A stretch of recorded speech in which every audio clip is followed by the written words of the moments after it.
श्री कनकधारा कथा।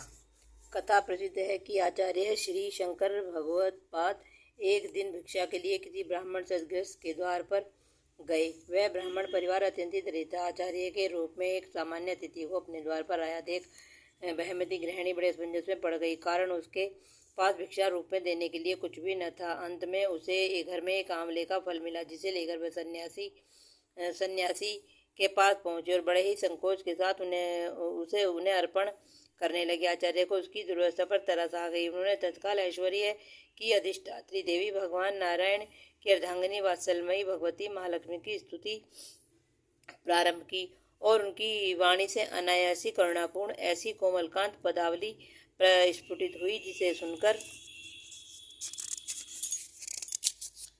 सुनकर भगवती महालक्ष्मी देखते देखते आचार्य के सन्मुख अपने त्रिभुवन मोहन रूप में प्रकट हो गई और कोमल शब्दों में पूछने लगी, मुझे कैसे स्मरण किया। आचार्य ने सारी बात कह सुनाई और जगदम्बा से प्रार्थना की कि वे उस दरिद्र परिवार पर कृपा कटाक्ष की वर्षा करें।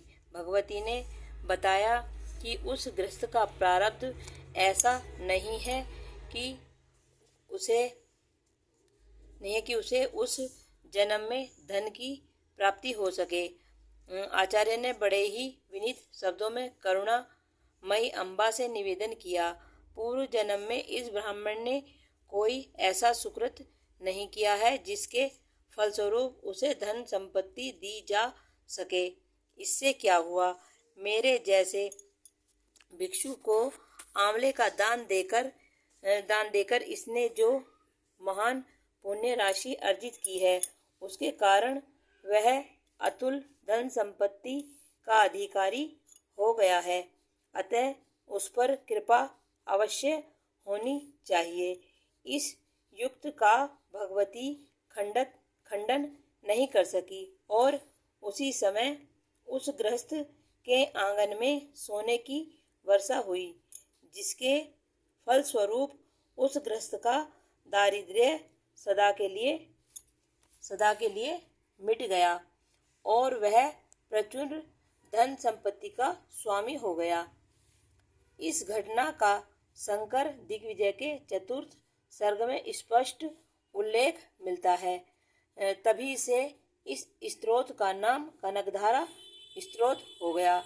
इसका श्रद्धा पूर्वक आर्त भाव से पाठ करने पर बहुतों को धन संपत्ति की प्राप्ति होती सुनी गई है। इस चमत्कारी स्तोत्र का पाठ करके सभी अभ्यर्थी वह लाभान्वित हो सकें। इस पुनीत भावना से इसे सरल भावार्थ सहित पुस्तिका के रूप में छापा जा रहा है।